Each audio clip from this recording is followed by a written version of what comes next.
He turns the glass. It stays dark. December 16, 2020.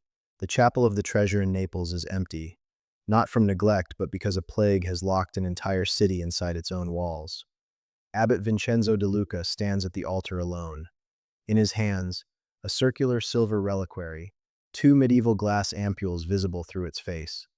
Inside them, a dark, solid mass, dense, the color of old rust. He turns it again. Cameras run, streaming to thousands of people quarantined in apartments across the city. They watch a man hold a piece of glass and wait. The mass does not move. Here is what you need to understand. This is not supposed to happen. For 600 years, on this exact date, the dried blood of a 4th century bishop has liquefied inside that glass. In front of kings, in front of armies, in front of cameras. It has liquefied in December cold and in sweltering May heat. Believers have watched it. Cynics have filmed it. Every time the dark clot turns red, the city exhales. It does not turn red today. De Luca steps to the microphone. Thousands of people watch him through small screens in dark rooms. He opens his mouth. You already know this feeling. Not his, but yours. The moment you needed an answer and the answer did not come. The moment silence arrived instead of the thing you had been waiting for.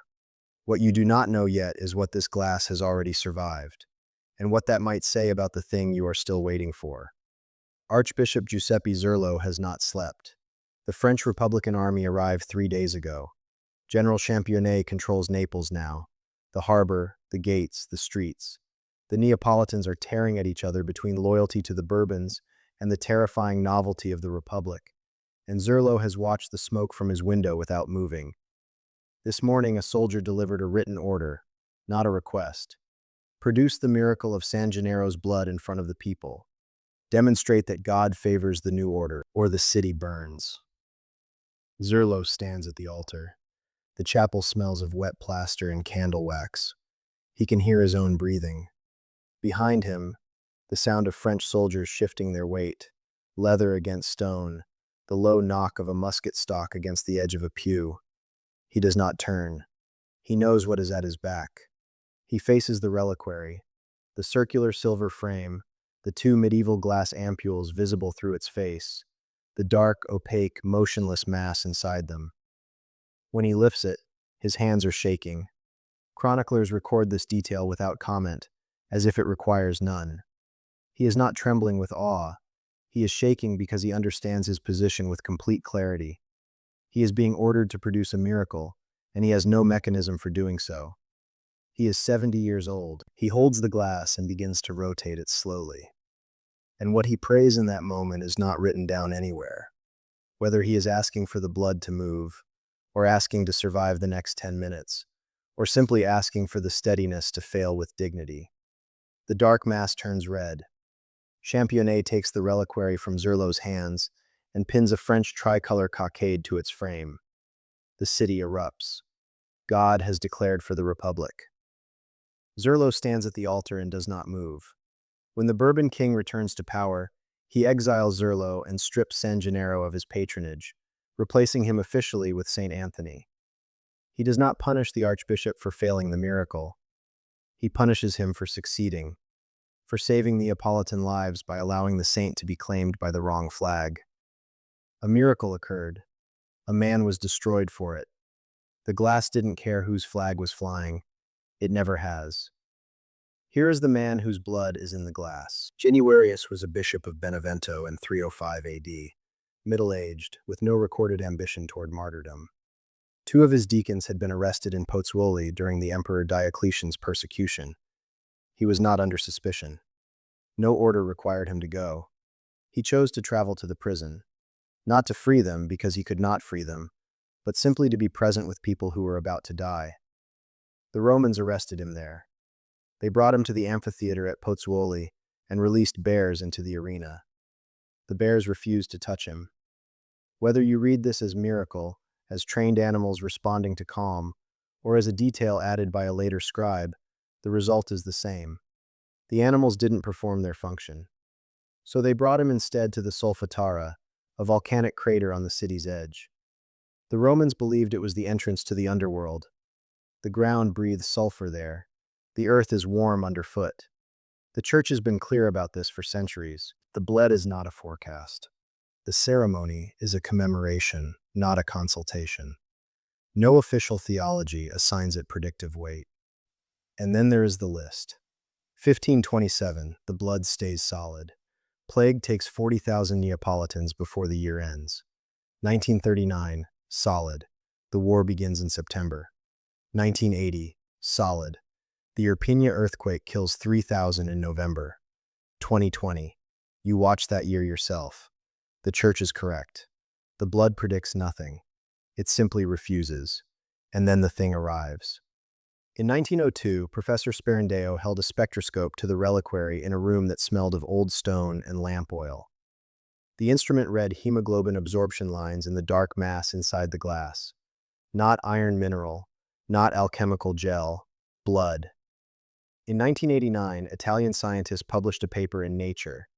They had replicated the phenomenon using mollicite, a mineral found on Vesuvius, dissolved in salt water. The church refused to open the vial for direct testing, citing irreversible damage to the relic. Both sides declared the matter settled.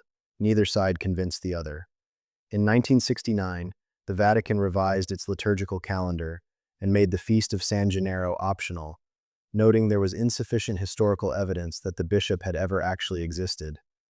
Someone painted on the wall of the Naples cathedral that night, "San Gennaro, fotitene, don't give a damn what they say." Does a saint need to have existed for his blood to hold a city together for 600 years? You already know the room. There is a printer in the corner. The doctor arranges papers without looking at you directly, which tells you something before a single word is spoken. You have composed your face into the expression of someone who is managing this well.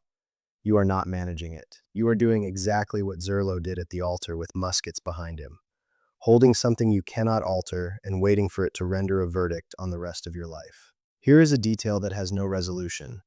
When the mass inside the ampoule shifts from solid to liquid, the sealed vial gains up to 27 grams. The case is closed. Nothing enters. Nothing leaves.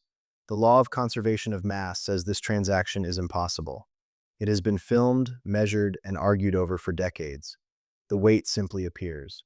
There is no settled account of this that does not require you to widen what you consider possible. The blood does not always move. That part matters more than the part where it does. Because a phenomenon that always performed on schedule would be a mechanism, predictable, domesticated, useful for tourism.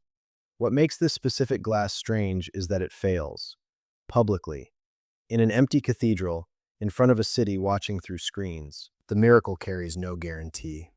And still, the following September, the following December, the archbishop carries the reliquary to the altar and turns it again.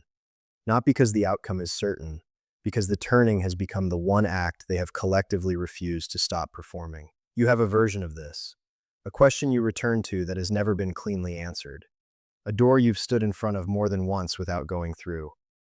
There is a reading of that pattern that says, evidence of failure. There is another reading, rarer, harder to hold, that says, evidence of something in you that has not yet decided to stop. What if the miracle isn't that the blood changes, but that for 600 years, no one has been willing to be the last person who stopped asking it to? They beheaded him at its rim. A woman named Eusebia, according to the Apocrypha, collected his blood with sponges and pressed it into 2 glass vials. Those are the vials Zerlo held trembling, the ones De Luca turned in an empty cathedral, the ones that will appear in a moment in the hands of women who love this man and scream at him. One man walked into a situation he could not survive because he refused to leave someone alone in it. That is the whole biography. Everything else is what happened to his blood afterward. The glass moved from a volcanic crater to a silver reliquary to the front row of a cathedral in Naples. The man who made that walk, the voluntary one before the arrest, is the one people still argue with. Every year when the ceremony runs long and the blood delays, the women in the front row stop praying. They are called the parenti di San Gennaro, the relatives of the saint, a designation passed through certain Neapolitan families for generations, its origin no longer traceable. They sit closest to the altar. They have attended this ceremony more times than they can count, and when the reliquary is turned and turned again, and nothing happens, when the archbishop's jaw tightens and the silence in the nave stretches past what the crowd can hold, they lean forward and begin to shout. Not entreaties, accusations. They call him useless, yellow-faced, and embarrassment. Their voices carry the specific fury of people who have kept their end of something for decades and are watching the other party refuse to deliver. What they are doing is not losing faith. You do not argue this desperately with something you have given up on. You only negotiate with something you still believe can hear you, something you are certain has the capacity to act, and is simply, infuriatingly, choosing not to. The screaming is not the opposite of prayer. It is what prayer looks like when tenderness runs out.